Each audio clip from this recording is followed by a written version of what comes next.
ಆತ್ಮೀಯ ಹೇ ಸೀತಾರಾಮ್ ವೀಕ್ಷಕರೇ, ನಾನು ನಿಮ್ಮವ ಮಲ್ಲಪ್ಪ ಅಥವಾ ಎಮ್ ಐ ಜೋತಾವರ್. ಆದ್ಮೇಲೆ ನೀವಂತ ಈಗ ಇಡೀ ದೇಶದ ರಾಜಕೀಯವನ್ನು ಸೂಕ್ಷ್ಮವಾಗಿ ನೋಡ್ತಾ ಇದ್ದೀವಿ, ನೋಡಲೇಬೇಕಾದ ಸಮಯ.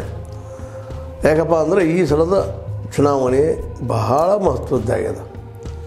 ಒಂದು ಕಡೆಗೆ ಸಂವಿಧಾನವನ್ನು ಬದಲಾಯಿಸಬೇಕು ಅನ್ನುವಂಥ ಕೂಗು ಉಳ್ಳಂಥ ಜನರ ಸಂಖ್ಯೆ ಅಥವಾ ಅವ್ರ ಪಕ್ಷದ ಒಂದು ಪ್ರಾಬಲ್ಯ ಹೆಚ್ಚಾಗ್ತಾ ನಡೆದ. ಅದೇ ಕಾರಣಕ್ಕೆ ಸತ್ಯವನ್ನು ಹೇಳುತ್ತಿರುವಂಥ, ನಿಜ ಸಂಗತಿಗಳನ್ನು ಹೇಳುತ್ತಿರುವಂಥ, ಹೇಳಬೇಕಾದಂಥ ಪತ್ರಿಕಾರಂಗ ಅಥವಾ ಈ ಮೀಡಿಯಾ ಹೌಸ್ ನಿಧಾನಕ್ಕೆ ತನ್ನ ಮೂಲ ವ್ಯಕ್ತಿತ್ವವನ್ನು ಕಳೆದುಕೊಳ್ತಾ ಇದೆ. ಇಂಥ ಸಂದರ್ಭದಲ್ಲೇ SBI ಆದಂಥ ಒಂದು ದೊಡ್ಡ ಸಂಸ್ಥೆ ಈಗಾಗಲೇ ಸುಪ್ರೀಂ ಕೋರ್ಟ್ ಆರ್ಡರ್ ಮಾಡಿದರೂ ಸಹ ಈ ಒಂದು ಎಲೆಕ್ಟ್ರಲ್ ಬಾಂಡ್ಗಳ ಒಂದು ಮಾಹಿತಿಯನ್ನು ಕೊಡ್ತಾ ಇಲ್ಲ. ಅದು ಈಗ ಮುಂದಿದೆ. ಇವೆಲ್ಲ ಒಂದು ರೀತಿ ಘಟನಾವಳಿಗಳು ಏನಪ್ಪ ಅಂತಂದ್ರೆ ಈ ದೇಶದ ರಾಜಕೀಯದ ಮತ್ತು ಸಾಮಾಜಿಕದ ಆರ್ಥಿಕತೆ ಏನಪ್ಪ ಅಂತಂದ್ರೆ ಒಂದು ಸ್ಥಿತ್ಯಂತರಗಳನ್ನು ತೋರಿಸುವಂಥದ್ದಾಗಿದೆ. ಬೇಕಾದಾಗುವಂಥ ಒಂದು ಏನಂತೀನಿ ಉತ್ಪಾತವನ್ನು ಹಾಕುವಂಥದ್ದು ಇವೆಲ್ಲ ಬಹಳ ಮಹತ್ವದ್ದು. ಯಾಕಂದರೆ ಮೊದಲನೇದಾಗಿಂತ ಇಲೆಕ್ಷನ್ ಕಮಿಷನ್ ಇದು ಬಹಳ ಮಹತ್ವದ್ದು. ಯಾಕಪ್ಪ ಅಂದರೆ ಈ ದೇಶದ ಪ್ರಜಾಪ್ರಭುತ್ವ ಉಳಿವಿಗೆ ಈ ಎಲೆಕ್ಷನ್ ಕಮಿಷನ್ನ ನ್ಯೂಟ್ರಲ್ ಆಗಿ ಕೆಲಸ ಮಾಡಬೇಕಾಗಿದೆ, ಯಾರದೇ ಪ್ರಭಾವಕ್ಕೆ ಒಳಗಾಗದೆ ಕೆಲಸ ಮಾಡಬೇಕಾಗಿದೆ. ಆದರೆ ಇವತ್ತು ಸ್ಥಿತಿ ನೋಡಿದಾಗ ಏಕಾಏಕಿ ನಮ್ಮ ಅರುಣ್ ಗೋಯಲ್ರು 2ನೇ ಸ್ಥಾನದಲ್ಲಿದ್ದಂಥವ್ರು ಮತ್ತು ಈ ಅರುಣ್ ಗೋಯಲ್ರನ್ನು ಈ ಎಲೆಕ್ಷನ್ ಕಮಿಷನ್ ಮಾಡೋ ಸಂದರ್ಭದಲ್ಲೇ ಕೇವಲ 48 ಗಂಟೆಗಳಲ್ಲೇ ನಮ್ಮ ಎಲೆಕ್ಷನ್ ಕಮಿಷನರಾಗಿ ಮೋದಿ ಸರ್ಕಾರ ಮಾಡಿದ್ದಾಳೆ. ಆ ಸಂದರ್ಭದಲ್ಲಿ ಇವತ್ತು ನೋಡಿದ್ರೆ ಯಾಕೋ ಅವ್ರು ರಾಜೀನಾಮೆ ಕೊಟ್ಟು ಹೊರಗೆ ಹೋಗಿಬಿಟ್ಟಿದ್ದಾರೆ. ಯಾಕಂತ ಈಗಾಗಲೇ ಒಬ್ಬರು ಹೋಗಿಬಿಟ್ಟಿದ್ದಾರೆ. ಅವರು ಚಂದ್ರ ಪಾಂಡೆ ಅಂತೇಳಿ ಫೆಬ್ರವರಿಯಲ್ಲೇ ರಿಟೈರ್ ಆಗಿದ್ದಾರೆ. 3 ಜನ ಇರ್ತಾರೆ ಎಲೆಕ್ಷನ್ ಕಮಿಷನಲ್ಲಿ, 2 ಹೊರಗೆ ಹೋಗಿದ್ದಾರೆ. ಈಗ ಹೊರಗೆ ಹೋದ ನಂತರ ಈಗ ರಾಜೀನಾಮೆ ಸ್ವೀಕಾರ ಮಾಡಿದ್ದಾರೆ ನಮ್ಮ ಮುರ್ಮುರವರು, ನಮ್ಮ ಅಧ್ಯಕ್ಷರು. ಅಂದಾಗ ಮುಂದೇನು ಒಂದು, ಯಾಕಂದರೆ ಈ ಸಂದರ್ಭದಲ್ಲಿ ಭಾಳಷ್ಟು ಮಹತ್ವದ ಕೆಲಸ ಆಗಬೇಕಾಗಿದೆ. ದೊಡ್ಡ ಎಲೆಕ್ಷನ್ 2024 ಬೃಹತ್ ಎಲೆಕ್ಷನ್ ಆಗಬೇಕಾಗಿದೆ. ಇಂಥ ಸಂದರ್ಭದಲ್ಲಿ 2 ಹೀಗಾಗಿ ಒಬ್ಬರಂತೆ ಮೊದಲು ರಿಟೈರ್ ಆದರು, ಇನ್ನೊಬ್ಬರು ಇನ್ನೂ 27ರಲ್ಲಿ ರಿಟೈರ್ಮೆಂಟ್ ಅದ ಅವರು. ಈಗ ರಿಟೈರ್ಮೆಂಟ್ ತೊಗೊಂಡ್ಬಿಟ್ರು. ಯಾಕೆ, ಏನು ಕಾರಣ, ಏನು ನಡೆದೈತ್ರಿಂದ ಇನ್ನು ಅದು ಏನು ಅನ್ನೋದು ಈಗ ಚಿದಂಬರ ರಹಸ್ಯ.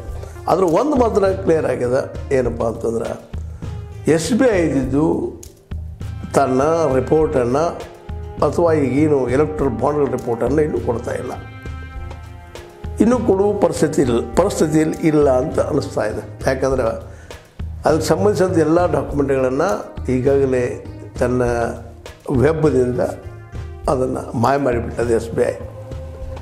ಇದರರ್ಥ ಅದು ಮುಚ್ಚಿ ಹೋಗ್ತದಂತಲ್ಲ, ಬಟ್ ಮುಚ್ಚೋ ಪ್ರಯತ್ನ ಏನು ಸಾಧ್ಯತೆ ಎಲ್ಲ ಮಾಡಲಿಕ್ಕತ್ತದೆ SBI. ಯಾಕೆ ಹಿಂಗೆ ಮಾಡಲಿಕ್ಕತ್ತದು? ಒಂದು ಕಡೆ SBI ಈ ರೀತಿ ಮಾಡಲಿಕ್ಕತ್ತದು, ಮತ್ತೊಂದು ಕಡೆ ಎಲೆಕ್ಷನ್ ಕಮಿಷನ್ನ ಅದು ಬರ್ತಾ ನಿರ್ವೀರ್ಯ ಆಗ್ತಾಯಿದೆ ಅಂತ. ಇವೆರಡೂ ಬಹಳ ಮಹತ್ವದ ಒಂದು ವಿಷಯಗಳು ಇವತ್ತು ಚರ್ಚೆ ಮಾಡಬೇಕಾದಂಥ. ಮುಖ್ಯವಾಗಿ ಎಲೆಕ್ಷನ್ ಕಮಿಷನ್ ಬಗ್ಗೆ ಮತ್ತೊಮ್ಮೆ ಚರ್ಚೆ ಮಾಡಬೇಕಾಗಿದೆ. ಯಾಕಂದರೆ ಈಗಾಗಲೇ ನಮ್ಮ chief justice of India DY Chandrachud ಅವರು ನೇರವಾಗಿ ಹೇಳಿಬಿಟ್ಟಿದ್ರು, ಇಲ್ಲಪ್ಪ ಒಬ್ಬರು ಪ್ರಧಾನಿ, ಇನ್ನೊಬ್ಬರು ವಿರೋಧ ಪಕ್ಷ ನಾಯಕರು, ಮತ್ತೊಬ್ಬರು ನ್ಯಾಯಾಂಗದ ಹೆಡ್ ಅಂದರೆ CJI, ಇವರು ಎಲೆಕ್ಷನ್ನ ಕಮಿಷನದ ಈ ಒಂದು ಕಮಿಷನರ್ಗಳನ್ನ ಆಯ್ಕೆ ಮಾಡುವಂಥ ಬಾಡಿ ಮಾಡಲಿಕ್ಕೆ ಹೊರಟಿದ್ರು. ಆದರೆ ನ್ಯಾಯಕ್ಕಿಂತ ಹೆಚ್ಚಿಂದು ಸಂಸತ್ತನ್ನು ತೋರಿಸೋ ನೆಲೆಯಲ್ಲೇ ಮೋದಿ ಸರ್ಕಾರ ಇದ್ದು 2 ಕಡೆ ಅವ್ರದ್ದು ಮೆಜಾರಿಟಿ ಮಾಡಿಕೊಂಡ್ರು. ಈ ಲೋಕಸಭೆ ಮತ್ತು ರಾಜ್ಯಸಭೆಯಲ್ಲೇ ಒಂದು ಪ್ರಧಾನಿ, 2ನೇದು ವಿರೋಧ ಪಕ್ಷದ ನಾಯಕರು, 3ನೇದು ಕ್ಯಾಬಿನೆಟ್ ಮಿನಿಸ್ಟರ್ ಮಾಡಿಕೊಂಡ್ರು ವಿನ ನ್ಯಾಯಾಂಗಗಳು ಹೊರಗಿಟ್ಬಿಟ್ರು ಅಂತ. ಇದರಿಂದ ಈಗಾಗಲೇ ಡೌಟ್ ಸ್ಟಾರ್ಟ್ ಆಗಿಬಿಟ್ಟಿದ್ದಾವೆ. ನಮಗೆ ಬೇಕಾದಂಥ ಕಮಿಷನರ್ಗಳನ್ನ ನೇಮಿಸಿಕೊಳ್ಳೋ ತಯಾರಿಯನ್ನು ಸರ್ಕಾರ ಮಾಡ್ತಾಯಿದೆ, ಮೋದಿಯವರು ಮಾಡ್ತಾಯಿದ್ದಾರೆ ಅಂತೇಳಿ ಗಂಭೀರವಾದ ಆರೋಪ ಬರ್ತಾಯಿದೆ. ಮತ್ತು ತಪ್ಪು ಇದ್ದಂಗೆ ಆಗೋದು. ಆದರೆ ಈ ಮಾತನ್ನು ಕೇಳೋರು ಯಾರು ಅಂತ, ಬೆಕ್ಕಿನ ಕೋಣೆ ಗಂಟೆ ಕಟ್ಟೋರು ಯಾರಪ್ಪ ಇದನ್ನು ಕೇಳೋ ಸ್ಥಿತಿಯಲ್ಲಿ ಮೋದಿಯವರೆಲ್ಲ ಮತ್ತು ಆಲ್ರೆಡಿ ಕಾನೂನು ಮಾಡ್ಕೊಂಡ್ಬಿಟ್ಟಿದ್ದಾರೆ. ಅವ್ರು ಯಾರೇನು ಮಾಡ್ಲಿಕ್ಕೆ ಸಾಧ್ಯ ಇಲ್ಲ. ಇಲ್ಲ ಹೊಸದಾಗಿ ಬಂದಂಥ ಸರ್ಕಾರ ಏನು ಮಾಡ್ತಾರೆ ಗೊತ್ತಿಲ್ಲ. ಆದರೆ ಹೊಸದಾಗಿ ಬರುತ್ತಿರೋ ಸರ್ಕಾರ ಇಷ್ಟೆಲ್ಲ ಅಡಚಣೆಗಳನ್ನ ಮೀರಿ ಹೊಸ ಸರ್ಕಾರ ಬರ್ತದೆ ಅನ್ನೋಂಥ ಭರವಸೆ ಇತ್ತೀಚಿನ ದಿನದಲ್ಲಿ ಕಡಿಮೆ ಆಗ್ತಾಯಿದೆ ಅಂತ. ಅದಕ್ಕಾಗಿ ಇಂಥ ಒಂದು ಏನಪ್ಪ ಅಂತಂದರೆ ಗೊಂದಲ ಸ್ಥಿತಿಯಲ್ಲೇ ಈಗ ನಮ್ಮ ಅರುಣ್ ಗೋಯಲ್ ಅವರು ರಾಜೀನಾಮೆ ಕೊಟ್ಟಿದ್ದಾರೆ. ಮತ್ತಷ್ಟು ಬೇಕಾಗಿಬಿಟ್ಟು ನಮ್ಮದು ಎಲೆಕ್ಷನ್ ಕಮಿಷನ್. ಭಾಳ ದಿನ ಇಲ್ಲ, ಮಾರ್ಚ್ ಎಂಡದೊಳಗೆ ಘೋಷಣೆ ಮಾಡಬೇಕು ಡೇಟ್ಗಳನ್ನು, ಎಲೆಕ್ಷನ್ಗೆ ಡೇಟ್ಗಳನ್ನು. 4-5-6 ಸ್ತರಗಳಲ್ಲೇ ಎಲೆಕ್ಷನ್ ಮಾಡಬೇಕಾಗ್ತದೆ ಸಮಯದಲ್ಲಿ. ಅದೆಲ್ಲ ಮಾಡೋ ಸಂದರ್ಭದಲ್ಲೇ ಏಕಾಏಕಿ ಹೋಗಿದ್ದು. ಇನ್ನು ಯಾರು ಬರ್ತಾರೆ ಅನ್ನೋದು ಕುತೂಹಲ. ಮತ್ತು ಇವರು ಎಷ್ಟು ಮಟ್ಟಿಗೆ ಪ್ರಾಮಾಣಿಕವಾಗಿ ಈ ಒಂದು ಎಲೆಕ್ಷನ್ ಕಮಿಷನ್ನ ನಡೆಸ್ಕೊಂಡು ಹೋಗ್ತಾರೆ, ಅದು ರೂಲ್ಸ್ ಆ್ಯಂಡ್ ರೆಗ್ಯುಲೇಷನ್ ಪ್ರಕಾರ ನಡೆಸ್ತಾರೆ ಅನ್ನೋದು ಅಷ್ಟ ಪ್ರಶ್ನಾರ್ಹವಾಗಿದೆ.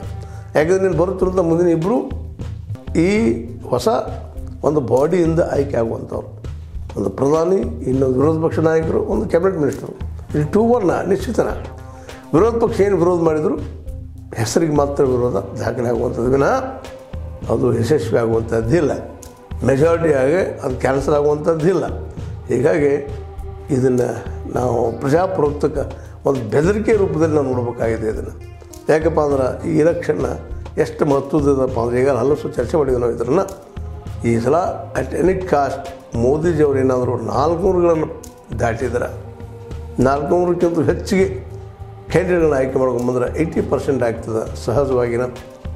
ಈ ಒಂದು 2/3 ಮೆಜಾರಿಟಿಯಿಂದ ಈ ನಮ್ಮ ಸಂವಿಧಾನಕ್ಕೆ ಅನೇಕ ತಿದ್ದುಪಡಿಗಳು ತರುವ ಸಾಧ್ಯತೆಗಳು ಎಲ್ಲಿದ್ದಾವೆ.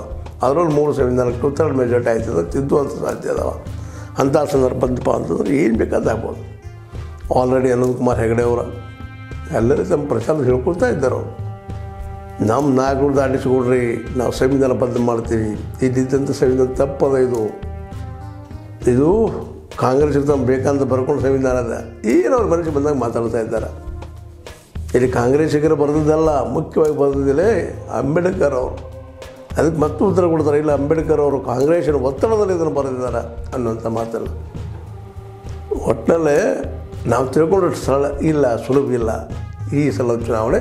ಅದಕ್ಕೆ ಬೇಕಾಗುವಂಥ ತಯಾರಿನೆಲ್ಲ ಮಾಡ್ತಾಯಿದ್ದಾರೆ. ಅದು ನಂತರ ವಿಶ್ಲೇಷಣೆ, ಅಲ್ಲಿ ಅವ್ರು ಹೋದರು, ಇಲ್ಲಿ ಇವ್ರು ಬಂದರು, NDAದವ್ರಿಂದ ಮತ್ತೆ ಬಿಟ್ಟು ಹೋದರು, ಹೊರಗೆ ಬಂದರು, ರಾಹುಲ್ರು ಬೆನ್ನು ಹಚ್ಚಿದ್ರು, ಅಥವಾ ಅಖಿಲೇಶ್ ಯಾದವ್ ಬೆನ್ನು ಹಚ್ಚಿದ್ರು. ನಾವು ಏನೇನೋ ವಿಶ್ಲೇಷಣೆ ಮಾಡ್ತಾ ಇರ್ತೀವಿ. ಅದರ ವಸ್ತುಸ್ಥಿತಿ ಏನಾಗಿತ್ತಪ್ಪ ಅಂತಂದ್ರೆ ಇವತ್ತು ಮಾತ್ರ ನಮ್ಮ ಎಲೆಕ್ಷನ್ ಕಮಿಷನ್ನ ಒಂದು ವೀಕ್ ಬಾಡಿ ಆಗ್ಯದ. ಅದಕ್ಕೆ ಅದು ಸರಿಯಾಗಿ ವರ್ಕ್ ಮಾಡ್ತದನ ಅನ್ನುವಂಥ ಪ್ರಶ್ನೆ ಇವತ್ತು ಮೂಡಲಿಕ್ಕೆ ಹತ್ತಿದ. ಅದಕ್ಕೆ ಮತ್ತು ವಿರೋಧ ಪಕ್ಷದವ್ರನ್ನ ನ್ಯಾಯಕ್ಕೆ ಹೋಗ್ಬೋದು, ಚಳವಳಿ ಮಾಡ್ಬೋದು, ಮತ್ತೇನೋ ಮಾಡ್ಬೋದು, ಎಲ್ಲ ಸರಿ. ಆದರೆ ಗೆಲುವು ಎಲ್ಲದ? ಯಾಕಂದರೆ ಈಗ ರೈತರು ವರ್ಷ ತನಕ ಕುಡಿದ್ರು ಸ್ಟ್ರೈಕ್ ಮಾಡ್ಕೊಂಡು 700 ಜನ ತಿಳ್ಕೊಂಡ್ರು ರೈತರು. ಮೊನ್ನೆ 4-5 ಜನ ಮತ್ತೆ ತಿಳ್ಕೊಂಡ್ರು, ಇನ್ನೂ ಸ್ಟ್ರೈಕ್ ಮಾಡ್ತಾ ಇದ್ದಾರೆ. ಅದು ಯಾವುದಕ್ಕೂ ಕ್ಯಾರೇ ಅನ್ನಲಾರಂಥ ಮೋದಿಜಿಯವರು ಈ ವಿರೋಧಿಗಳ ಮಾತುಗಳಿಗೆ ಕಿಮ್ಮತ್ತು ಕೊಡ್ತಾರೆ ಅನ್ನೋವಂಥದ್ದು. ಮತ್ತು ಈಗಾಗಲೇ ಹಿಂದಿನ ಎಪಿಸೋಡಲ್ಲಿ ನಾವು ಚರ್ಚೆ ಮಾಡಿದ್ವಿ. ಯಾವ ರೀತಿಯಾಗಿ ಅಡ್ವರ್ಟೈಸ್ಮೆಂಟ್ ಒಂದು ಕಡೆ ಮಾಡ್ತಾ ಇದ್ದಾರೆ, ಯಾವ ರೀತಿಯಾಗಿ ಜನರ ಮನಸ್ಸನ್ನು ಬೇರೆ ಕಡೆ ಒಯ್ತಾ ಇದ್ದಾರೆ, ತಮ್ಮ ಸೋಲುಗಳನ್ನು ಮುಚ್ಚಾಕೋಸ್ಕರ ಏನೇನು ಸಾಧ್ಯ ಅದೆಲ್ಲ ಮಾಡ್ತಾ ಇದ್ದಾರೆ ಅಂತೇಳಿ. ಒಂದು ಕಾಲಕ್ಕೆ ಇವರೇ ಮಾತಾಡಿದಂಥದ್ದು, ಕಾಂಗ್ರೆಸ್ ವಿರುದ್ಧ ಮಾತಾಡೋಂಥ ಕೆಲಸಗಳು. ಇವತ್ತು ನಾವು 2 ಕೋಟಿ ಉದ್ಯೋಗ ಕೊಡ್ತೀವಿ ಹಾಗೆ ನೀವು ಕೇಳಿದ್ರಿ, ಅನೇಕ ಸಲ ರಿಪೀಟ್ ಆಗಿದೆ. ಹಂಗೆ ಹೇಳಿದವರು ಇವತ್ತಿಗೆ ಅದ್ರ ಬಗ್ಗೆ ಪ್ರಚಾರ ಎಲ್ಲೂ ಇಲ್ಲ. ಬಟ್ ದೊಡ್ಡ ಅಡ್ವರ್ಟೈಸ್ ಮಾಡ್ತಾಯಿದ್ದಾರೆ. ಹೆಚ್ಚು ಅಂದಾಜು 50,000 ಕೋಟಿ ತನಕ ಖರ್ಚಾಗುವ ಸಾಧ್ಯತೆಗಳಿದ್ದಾವೆ. ಅದರಲ್ಲಿ 70-80% BJP ದುಡ್ಡು ಅಂತೇಳಿ ಈ ತಜ್ಞರೆಲ್ಲ ಇವತ್ತು ಮಾತಾಡ್ತಿದ್ದಾರೆ. ADRs ಅಂತ ಇನ್ನುಳಿದಂಥ ಕೆಲವು ಸಂಸ್ಥೆಗಳು ಕಾಮೆಂಟ್ ಮಾಡ್ತಾ ಇದ್ದಾವೆ. ಹೀಗಾಗಿ ಇವತ್ತು ಮೋಸ್ಟ್ ಪ್ರೊಬಬ್ಲಿ ಅವ್ರು ಗೆಲ್ಲುವ ಎಲ್ಲ ಅವಕಾಶಗಳು ನಿರ್ಮಿಸ್ಕೊಳ್ತಾ ಇದ್ದಾರೆ. ಆದರೆ ಅದು ಬೇರೆ ವಿಷಯ. ಇದು ಚೇಂಜ್ ಆಗ್ತದೋ, ಪಾಡ್ ಆಗ್ತದೋ, ಏನಾಗ್ತದೋ ಅದು ನಾವು ಗೆಸ್ಸಿಂಗ ಅಥವಾ ನಾವು ಇಮ್ಯಾಜಿನೇಷನ್ ಮಾಡುವಂಥದ್ದು ಅಂತ. ಇದು ಸತ್ಯ ಅಂತ ಹೇಳಿಸಿದ್ರು ನಾವು ಯಾರೂ ಇಲ್ಲ. ಇಂಥ ಪ್ರಸಂಗದಲ್ಲೇ ಇದು ಆಗಿದ್ದು ಎಲೆಕ್ಷನ್ ಕಮಿಷನ್ದ ಒಂದು ಆಘಾತಕಾರಿ ವಿಷಯ. ಇದೇ ಕಾಲಕ್ಕೆ ಇನ್ನೊಂದು, ತಮ್ಮ ಪಕ್ಷದಲ್ಲೂ ಸಹ ತಮ್ಮ ವಿರೋಧಿಗಳನ್ನ ಎರ್ಕೊಡ್ತಾ ಇಲ್ಲ, ಒಬ್ಬೊಬ್ಬರ ದೂರ ಸರಿಸ್ತಾ ಇದ್ದಾರೆ. ಈ ಕೊನೆ ಹಂತಕ್ಕೆ ಬಂದಿದ್ದಾರೆ. ಇವತ್ತು ಉಳಿದಂಥವ್ರು ಇಬ್ಬರು, ಒಂದು ರಾಜನಾಥ್ ಸಿಂಗ್ ಅವರು, ಇನ್ನೊಬ್ಬರು ನಿತಿನ್ ಗಡ್ಕರಿ ಅವರಿಂದ ನಾಗಪುರದಿಂದ ದಾರಿ ಬರುವಂಥವ್ರು 2ನೇ ಪಟ್ಟಿಯಲ್ಲೂ ಸಹಿತ ಅವ್ರ ಹೆಸರು ಹಾಕ್ಕೊಂಡಿಲ್ಲ. ಯಾಕೆ? ಒಂದು ಕಡೆ ಅವ್ರು ರಾಜೀನಾಮೆ ಮಾಡ್ತಾರೆ ಎಲೆಕ್ಷನ್ ಕಮಿಷನ್, ಇನ್ನೊಂದು ತಮ್ಮ ಪಾರ್ಟಿಯಲ್ಲಿ ಸಹಿತ ತಮ್ಮ ವಿರೋಧಿಗಳು ಯಾರೂ ಬರಬಾರ್ದು ಅನ್ನೋ ಕಾರಣಕ್ಕಾಗಿ ಏನೋ ನಿತಿನ್ ಗಡ್ಕರಿ ಅವರು ಈ ಸಲ ಟಿಕೆಟ್ ಇಲ್ಲ. ಅದಕ್ಕೆ ಇವರು ಇಂಡಿಯಾ ಗಠಬಂಧನದವರು ಸಂಘಟಕರು ಬರೀ ನಮ್ಮಲ್ಲಿ ಬರೀ ನಾವು ಕೊಡ್ತೀವಿ ಟಿಕೆಟ್ ಅಂತ ಹೇಳ್ತಾ ಇದ್ದಾರೆ. ಅದರಲ್ಲೂ ಉದ್ಧವ್ ಠಾಕೂರ್ ಅವರು ಇಲ್ಲ ನಾವು ಕೊಡ್ತೀವಿ ಟಿಕೆಟ್ ಅಂತ ಕರೆ ಮಾಡ್ತಾ ಇದ್ದಾರೆ. ಆದರೆ ಇದನ್ನು ಯಾಕೆ ಮಾಡ್ತಾಯಿದ್ದಾರೆ ಮೋದಿಜಿಯವರು? ಯಾಕೆ ನಮ್ಮ ಪಕ್ಷದಲ್ಲಿ ಅವ್ರ ವಿರೋಧಿಗಳು ಯಾರು ಉಳಿದಿಲ್ಲ ಇವತ್ತು. ಆದರೂ ನಿತಿನ್ ಗಡ್ಕರಿ ಅವರು ಟಾರ್ಗೆಟ್ ಯಾಕೆ ಮಾಡ್ತಾ ಇದ್ದಾರೆ? ಯಾಕಂದರೆ BJPಯಲ್ಲಿಯೇ ಒಳ್ಳೆಯ ಇವತ್ತಿನ ವರ್ಕರ್ ಯಾರು ಇದ್ದರೆ ಅವ್ರು ನಿತಿನ್ ಗಡ್ಕರಿ ಅವರು. ನಿತಿನ್ ಗಡ್ಕರಿ ಅವರು ಇಡೀ ಜಗತ್ತಿನ ಅವ್ರನ್ನ ಒಂದು ಏನಪ್ಪ ಒಂದು ದುಸ್ಮಯದಿಂದ ನೋಡ್ತಾ ಇದ್ದಾರೆ. ಮತ್ತು ರಾಜಕೀಯದಲ್ಲಿ ಅಂದರೆ ಒಂದಿಷ್ಟು ಇರುವನ ಈಗಾಗಲೇ ಅವ್ರ ಮೇಲೂ ED ಅಥವಾ CBI ದಾಳಿ ಶುರು ಮಾಡಿದಾರಂತ ನ್ಯೂಸ್ ಕೇಳ್ತಾ ಇದ್ದೀವಿ. ಅಂದರೆ ಅವ್ರ ಮೇಲೆ ಒಂದಿಷ್ಟು ಆರೋಪಗಳನ್ನ ಹಾಕಿ ಅವ್ರನ್ನ ಸಹಿತ ಒಂದು ಜೈಲಿಡುವಂಥ ಪ್ರಯತ್ನ ಈ ಮೋದಿ ಮಾಡ್ತಾ ಇದ್ದಾರೆ ಅನ್ನುವಂಥ ಒಂದಿಷ್ಟು ಮಾತುಗಳು ಬರ್ತಾಯಿದ್ದಾವೆ. ಬಹಳ ದಿನಗಳಿಂದ ತೆಕ್ಕಾಟದ ನಿತಿನ್ ಗಡ್ಕರಿ ಅವರಿಗೆ ಮೋದಿಯವರಿಗೆ. ಅದು ಮೋದಿಜಿ ಅವರಲ್ಲಿ ಸಹನಗುಣ ಅದನ್ನೆಲ್ಲ ಗೊತ್ತಿಲ್ಲ. ಯಾಕಪ್ಪ ಅಂತಂದರೆ ತಮ್ಮ ಎದುರಾಳಿಗಳು ಒಳ್ಳೆ ಕೆಲಸ ಮಾಡ್ತಿದ್ದಾರೆ. ಅದರಲ್ಲೂ BJP ದೃಷ್ಟಿಯಿಂದ ಅವ್ರು ಹೊಗಳಬೇಕಾಗಿದ್ದು, ಅವ್ರು ಇಟ್ಕೊಳ್ಬೇಕಾಗಿದ್ದು ಅವ್ರ ಕರ್ಮ ಮತ್ತು ಧರ್ಮ. ಆದರೆ ಎಲ್ಲೂ ಮಾಡ್ತಾನೇ ಇಲ್ಲ ಮತ್ತು ಅವರಿಬ್ಬರಿಗೂ ಹೊಂದಾಣಿಕೆ ಆಗ್ತಾನೇ ಇಲ್ಲ. ಯಾಕಂತಂದ್ರೆ ನಿತಿನ್ ಗಡ್ಕರಿ ಅವ್ರ ಸಾಧನೆಗಳು ರೋಡ್ ಬಗ್ಗೆ ಇರ್ಬೋದು, ಮತ್ತೊಂದಾಗಿರ್ಬೋದು, ಯಾವುದರಲ್ಲೂ ಒಂದು ಕೆಲಸಗಳನ್ನು ಮೆಚ್ಚಿಕೊಳ್ಳಾರಂಥ ಒಂದು ಸ್ಥಿತಿಯಲ್ಲಿ ಅವರು ಇವತ್ತು ಬೆಳೆದು ಬರ್ತಾ ಇದ್ದಾರೆ. ಅದರಲ್ಲೂ ಮಹಾರಾಷ್ಟ್ರದ ರಾಜಕಾರಣದಲ್ಲೇ ಇವತ್ತು ನಿತಿನ್ ಗಡ್ಕರಿ ಅವರಂತೆ ಪೂರ್ಣ ಪ್ರಾಬಲ್ಯವನ್ನು ಹೊಂದಿದಂಥವರಾಗಿದ್ದಾರೆ. ಅಂಥವ್ರನ್ನ ಇವತ್ತು ನಮ್ಮ ಮೋದಿಜಿ ಅವರು ಸಲ್ಲಿಸ್ತಾ ಇದ್ದಾರೆ. ಮೋಸ್ಟ್ಲಿ ಓವರ್ ಕಾನ್ಫಿಡೆನ್ಸ್ ಅದನ್ನು ಅಥವಾ ಇವ್ರು ನಾಳೆ ನಮ್ಮ ಪ್ರಧಾನಿ ಪಟ್ಟಕ್ಕೆ ವಿರೋಧಿ ಆಗ್ಬೋದೇನೋ ಅಂತಂದು ಕೆಲವೊಬ್ಬರಷ್ಟು ಊಹೆ ಮಾಡ್ತಾ ಇದ್ದಾರೆ. ಕೆಲವು ತಜ್ಞರು ರಾಜಕೀಯ ಪಂಡಿತರು ಊಹೆ ಮಾಡ್ತಾಯಿದ್ದಾರೆ. ಸಪೋಸ್ ಏನಾದರೂ 272 ಕಡಿಮೆ ಆಯ್ತಪ್ಪ, ಅದರಲ್ಲಿ ಮೋದಿಯವ್ರ ಮೆಜಾರಿಟಿ ಆಗುವ ಸಾಧ್ಯತೆಗಳು ಕಡಿಮೆ ಆದವು ಅಂತಂದರೆ ಆ ಸಂದರ್ಭದಲ್ಲಿ BJP ಒಳಗಿಂದ ಇದ್ದಂಥ ನಿತಿನ್ ಗಡ್ಕರಿ ಅವರು ಅವರ ಪ್ರಧಾನಿ ಆಗೋದನ್ನು ಸಪೋರ್ಟ್ ಮಾಡ್ತಿದ್ದೀನಿ ವಿರೋಧ ಪಕ್ಷದವ್ರು ಹೇಳಿದರೆ ಇವರಿಗೆ ವೈರಿ ಆಗಬಹುದು ಅನ್ನೋಂಥ ಒಂದು ಸಣ್ಣ ಮಾತನ್ನು ಇರ್ಬೋದೇನೋ ಇಲ್ಲ ಅಂತ. ಮೋದಿಯವರಂತೂ ಎಲ್ಲ ಮಕ್ಕಳನ್ನು ವಿಚಾರ ಮಾಡ್ತಾ ಇದ್ದಾರೆ. ಅವರು 24 ತಾಸು ರಾಜಕೀಯ ಸಂಬಂಧಿಸಿದ ಮಾತುಗಳನ್ನು ವಿಚಾರ ಮಾಡ್ತಾಯಿದ್ರು. ನಾವು ಅದನ್ನು ಬಿಟ್ಟು ಮತ್ತೊಂದಿಲ್ಲ. ಹೀಗಾಗಿ ತಮ್ಮ ಪಕ್ಷದಲ್ಲಿ ಎಲ್ಲ ವಿರೋಧಿಗಳನ್ನು ಬದಿಗೆ ಸೇರಿಸಿದ್ದಾರೆ. ನಮ್ಮ ಇಂದಿರಾ ಗಾಂಧಿಯವ್ರಿಗೆ ಇಂದಿರಾ ಗಾಂಧಿಯವರು ಇದನ್ನು ಮಾಡಿದವರು ಜೀವನ ಪರ್ಯಂತ ಒಳ್ಳೆಯ ಕೆಲಸಗಳು ಮಾಡಿದ್ದಾರೆ, ಇಲ್ಲ ಅಂತಲ್ಲ. ಇವರಷ್ಟು ಯಾವ ಕೆಲಸ ಮಾಡೋದಂತ ಏನಿಲ್ಲ. ಇವರು 10 ವರ್ಷದ ಆಡಳಿತದಲ್ಲೇ ಒಂದು ನೀರಾವರಿ ಯೋಜನೆ ಆಗಲಿಲ್ಲ, ಒಂದು PHU ರಚನೆ ಆಗಲಿಲ್ಲ. ಇದ್ದು PHUಗಳು ಮಾರಾಟ ಹೋಗ್ಬಿಟ್ಟು ಎಲ್ಲ ಖಾಸಗಿರ ಹೆಸರೊಳಗೆ ತಮಗೆ ಹೆಂಗೆ ಬೇಕಾದ್ರಿಗೆಲ್ಲ ಕೊಟ್ಬಿಟ್ರಿ. ಇವತ್ತು ಕಲ್ಲಿದ್ರೆ ಗಣಿಗಳು ಕೊಟ್ಟಿದ್ದಾರೆ, ನಿಸರ್ಗ ಕೊಟ್ಟಿದ್ದಾರೆ, ಪೋರ್ಟ್ ಕೊಟ್ಟರು, ಅಂದರೆ ಬಂದರಗಳನ್ನು ಕೊಟ್ಟರು, ಜೊತೆಗೆ ರೈಲ್ವೆಗಳನ್ನು ಕೊಟ್ಟರು. ಏನು ಲಿಸ್ಟ್ ಭಾಳ ಉದ್ದದಿರೋದಿಲ್ಲ, ಏನೂ ಸಾಧನೆ ಇಲ್ಲದಂಥದ್ದು. ಅದು ಹಿಂದರಾಜ್ ಅವರು ಸಾಧನೆಗಳಿದ್ದು ಅವ್ರು ಭಾಳ ದೊಡ್ಡ ಸಾಧನೆ ಏನಪ್ಪ ಅಂತಂದ್ರೆ ಟೆಂಟ್ ಆ್ಯಕ್ಟ್. ಯಾರ ಉಳುವನೆ ಭೂಮಿ ಒಡೆಯ ಈ ಸಾಲದಲ್ಲ, ಅದು ಐತಿಹಾಸಿಕ ದೊಡ್ಡ ಕೆಲಸ. ಹಾಗೆ ರಾಷ್ಟ್ರೀಕರಣಗೊಳಿಸಿದರು ಬ್ಯಾಂಕ್ಗಳನ್ನ. ಇಲ್ಲದ ಬ್ಯಾಂಕ್ಗಳು ಬಡವರು ಸಿಗ್ತಲೇ ಇರಲಿಲ್ಲ. ಇಂಥ ಸಾಹಸದ ಕೆಲಸಗಳನ್ನು ಮಾಡಿದ್ದಾರೆ ಅವರು. ಇದ್ದರೂ ಅವ್ರ ಕಡೆಗೆ ಬಂದು ಏನೋ ತಪ್ಪು ಮಾಡಿದ್ರು. ಹಾಗೆ ಇವತ್ತು ನಿತಿನ್ ಗಡ್ಕರಿನಂಥ ಒಬ್ಬ ನಾಯಕರನ್ನು ಅವ್ರು ಟಿಕೆಟ್ ಕೊಡೋದಂಥ ಸ್ಥಿತಿ ತಂದಿರಿಸಿದ್ದು 2ನೇ ಪಟ್ಟಿಯಲ್ಲಿ ಬಡಗು ಮಾಡಿಲ್ಲ. ಮೋಸ್ಟ್ಲಿ 3ನೇ ಪಟ್ಟಿಯಲ್ಲಿ ಬಡಗು ಮಾಡ್ತಾರೆ ಅನ್ನೋ ಗೊತ್ತಿಲ್ಲ. ಈಗಾಗಲೇ ಇಂಡಿಯಾ ಸಂಘಟನೆದವರು ಅವ್ರಿಗೆ ಬೆಳೆದಿದ್ದಾರೆ, ಬರೀ ನಮ್ಮಲ್ಲೇ. ಯಾಕಂದರೆ ಒಬ್ಬ ಒಳ್ಳೆಯ ನಾಯಕ. ಅವರು ಒಂದು ಮೆಟ್ರೋಪಾಲಿಟನ್ ಸಿಟಿಯಲ್ಲಿ ಬೆಳೆದಿರ್ಬೋದು, ಮತ್ತೇನೋ ಇರ್ಬೋದು, ಥಾಟ್ಸ್ ಏನೂ ಇರಲಿ. ಆದರೆ ಇವತ್ತಿನ ನಾಯಕರಲ್ಲೇ ಕೆಲಸವನ್ನು ತೆಗೆದುಕೊಳ್ಳುವಂಥದ್ದು ಮತ್ತು ಜನರ ಜೊತೆ ಸಂಪರ್ಕ ಮಾಡ್ಕೊಂಡು ಹೋಗುವಂಥದ್ದು ಯಾರು ಇದ್ದರೆ ಅವ್ರು ನಿತಿನ್ ಗಡ್ಕರಿ ಅವರು. ಅವ್ರಿಗೆ ಇವತ್ತು ಟಿಕೆಟ್ ತಪ್ಪು ಎಲ್ಲ ಸಾಧ್ಯತೆಗಳಿದ್ದಾವೆ. ಹಿಂಗೆ ತಮ್ಮ ಪಕ್ಷದಲ್ಲೂ ಎದುರಾಳಿ ಪಕ್ಷದಲ್ಲೂ ಎಲ್ಲರನ್ನೂ ಒಂದು ಸ್ವಲ್ಪ ದೂರ ಸರಿಸಿ ಮೇಲೆ ಏನಪ್ಪ ಅಂತಂದರೆ ತಮ್ಮ ವಿರೋಧ ನಿಲ್ಲುವಂಥ ದೂರ ಸರಿಸಿ ಅದ್ರ ಮೇಲೆ ಈಗ ಎಲೆಕ್ಷನ್ ಕಮಿಷನ್ ಒಂದು ವೀಕ್ ಆಗಿದೆ.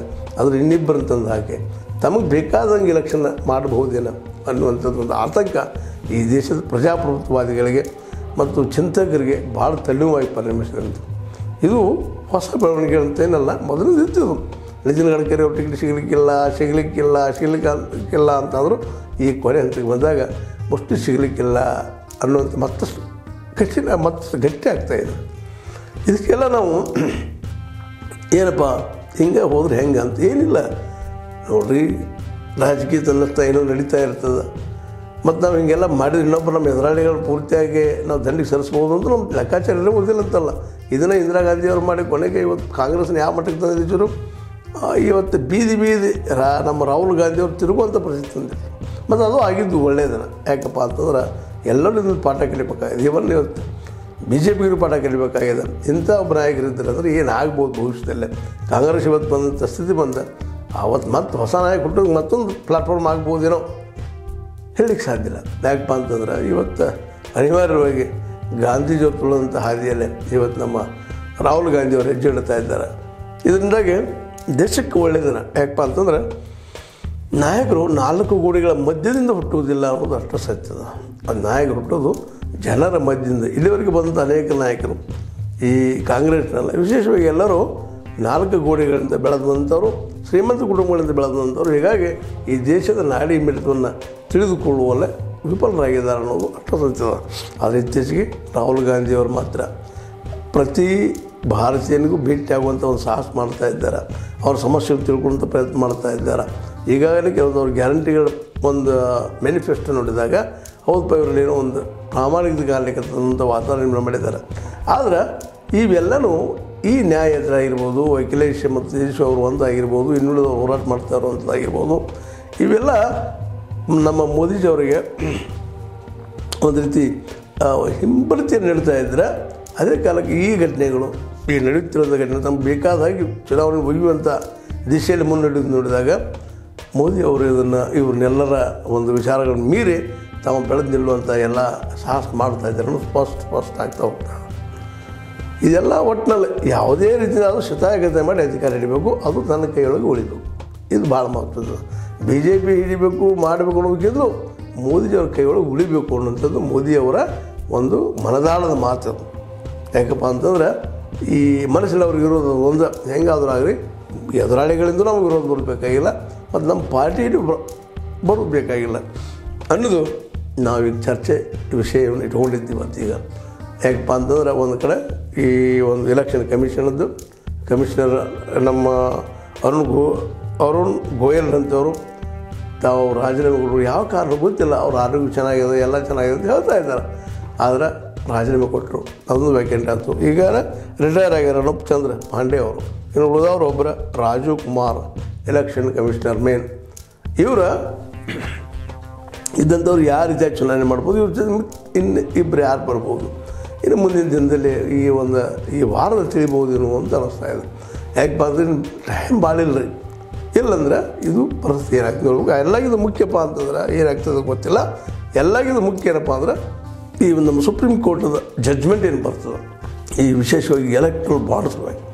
ಯಾಕಂದರೆ ಎಲೆಕ್ಟ್ರಲ್ ಬಾಂಡ್ ಯಾರು ಖರೀದಿ ಮಾಡಿದರು ಮತ್ತು ಅದು ಯಾರಿಂದ ಬಂದು ದುಡ್ಡ ಮತ್ತು ಎಲ್ಲಿ ಹೋಯಿತು, ಯಾವ ಪಾರ್ಟಿಗೆ ಹೋಯಿತು, ಇದು ಈಗ ಹೊರಗೆ ಬಂದರೆ ಇದು ಹೊರಗೆ ಬರಲೇಬೇಕಾದದ್ದು.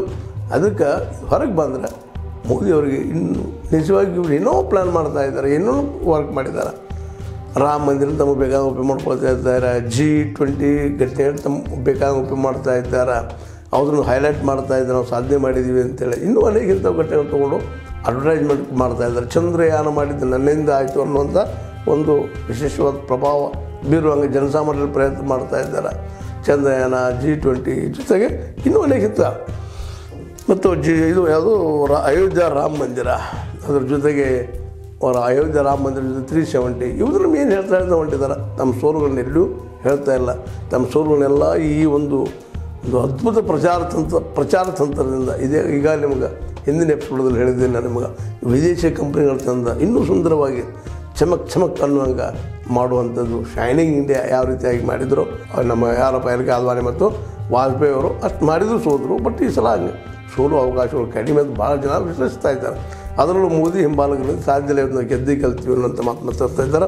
ಅದೇನಾಗಲಿ ಒಟ್ಟಲ್ಲಿ ಚುನಾವಣೆ ಗೆಲ್ಲಿಸುವಾಗ ಇವೆಲ್ಲ ನಡೀತಾ ಇದ್ದಾವೆ. ತಮ್ಮ ಎದುರಾಳಿಗಳನ್ನ ಒಂದು ಕಡೆ ಬಹು ದೂರ ಸರಿಸ್ತಾ ಇದ್ದಾರೆ ನಿತಿನ್ ಗಡ್ಕರಿ ಅನ್ನುವಂಥವ್ರನ್ನ.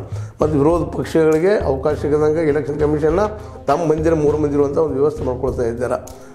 ಇದ್ರ ಜೊತೆಗೆ ಹೇಳಿ ನಿಮಗೆ ಈಗ ನಿತಿನ್ ಗಡ್ಕರಿ ಬದಿಗೆ ಸೇರಿಸಿ ಇನ್ನು ರಾಜನಾಥ್ ಸಿಂಗ್ದಂಥವ್ರು ಅವ್ರಿಗೆ ಈಗಾಗಲೇ ಹಲ್ಲಿಲ್ಲದ ಹಾವು ಇದ್ದಂಗೆ ಮಾಡಿಬಿಟ್ಟು ಒಗೆದ್ಬಿಟ್ಟಿದ್ದಾರೆ. ಹೀಗಾಗಿ ಎಲ್ಲ ಮಗ್ಗಲುಗಳಿಂದಲೂ ಒಟ್ಟಿನಲ್ಲ ತಮ್ಮ ಎದುರಾಳಿಗಳನ್ನು ದೂರ ಸರಿಸುವಲ್ಲೇ ಇಂದಿನವರೆಗೆ ಯಶಸ್ವಿ ಆಗ್ತಾ ನಡೆದಿದ್ದಾರೆ. ಇನ್ನು ನಾಳೆ ನೋಡೋದು ನೀವು CJ ಚಂದ್ರಚೂಡ್ ಅವರು DY ಚಂದ್ರಚೂಡ್ ಅವರು ಏನು ನಿರ್ಧಾರ ತೊಗೊಳ್ತಾರೆ. ಯಾಕಂದರೆ ಎಲೆಕ್ಟ್ರಲ್ ಬಾಂಡ್ ಡಿಸಿಷನ್ನ ಈ ಚುನಾವಣೆ ದಿಕ್ಕನ್ನು ಬದಲಿಸುವಂಥ ಸಾಧ್ಯತೆಗಳೆಲ್ಲ ಇದ್ದಾವೆ. ಅದಕ್ಕಾಗಿ ಇವರೇನೋ ಪ್ರಯತ್ನ ಮಾಡಲಿ ನಮ್ಮ ಮೋದಿಜಿಯವರು ಈ ಒಂದು ನಾಳೆಯ ಎಲೆಕ್ಟ್ರಲ್ ಬಾಂಡ್ ಮಾತ್ರ ಇವರಿಗೆ ಹೊಸ ಏನು ಎಂಥದ್ದು ಒಂದು ಹೊರತನ್ನು ಕೊಡ್ಬೋದಾ ಅನ್ನೋದು ನಮ್ಮ ಇಂದಿನ ಪ್ರಶ್ನೆ. ಅದೇನಾಗಲಿ ನೀವು ಅದು ನೋಡೋದನ್ನು ಮತ್ತು ಆದಷ್ಟು ಈ ಪ್ರಜಾಪ್ರಭುತ್ವ ನಾಶ ಆಗದೇ ಇರಲಿ, ಸಂಸದೀಯ ಪ್ರಜಾಪ್ರಭುತ್ವ ಅಂಬೇಡ್ಕರ್ ಅವರ ಆ ಸಂವಿಧಾನಕ್ಕೆ ಪೆಟ್ಟು ಬೀಳದೇ ಇರಲಿ ಅಂತೇಳಿ ನಾವೆಲ್ಲ ಆಶಿಸ್ತಾ ಈ ಒಂದು ಎಪಿಸೋಡಲ್ಲಿ ಮುಗಿಸ್ತಾ ಇದ್ದೀವಿ. ಲೈಕ್ ಮಾಡಿ, ಶೇರ್ ಮಾಡಿರಿ, ಸಬ್ಸ್ಕ್ರೈಬ್ ಮರಿಬೇಡ್ರಿ, ಮೇಲೆ ಕಾಮೆಂಟು ಮರಿಲಿಕ್ಕೆ ಹೋಗ್ಬೇಡ್ರಿ. ಯಾಕಪ್ಪ ಅಂದ್ರೆ ಸಂವಿಧಾನ ಇದ್ದರೆ ನಾವೆಲ್ಲರೂ ಸ್ವತಂತ್ರವಾಗಿ ಬದುಕ್ತೀವಿ ಅನ್ನೋದು ನೆನಪಿರಲಿ ಎಲ್ಲರಿಗೂ. ಇಲ್ಲಾಂದ್ರೆ ನಾವು ಭಾಳ ದೊಡ್ಡ ಒಂದು ಏನಪ್ಪ ಅಂತಂದ್ರೆ ಒಂದು ನಮ್ಮ ಕೈಗೆ ಸಿಕ್ಕಂಥ ಒಂದು ಪ್ರಜಾಪ್ರಭುತ್ವವನ್ನು ಕಳ್ಕೊಳ್ಳೋ ದಿನಗಳು ಭಾಳ ಇಲ್ಲೇನೋ ಅನ್ನುವಂಥ ಭಯ ಎಲ್ಲರಿಗೂ ಕಾಡಲಿಕ್ಕತ್ತದ ಮತ್ತು ನಿಮಗೂ ಕಾಡಬೇಕದು ಅಂತ ಹೇಳ್ತಾ ಮಾತು ಮುಗಿಸ್ತಾ ಇದ್ದೀನಿ. ಹೇ ಸೀತಾರಾಮ್, ಇದು ಸತ್ಯದ ಕೈಗೆ ನಡಿ. ವಂದನೆಗಳು.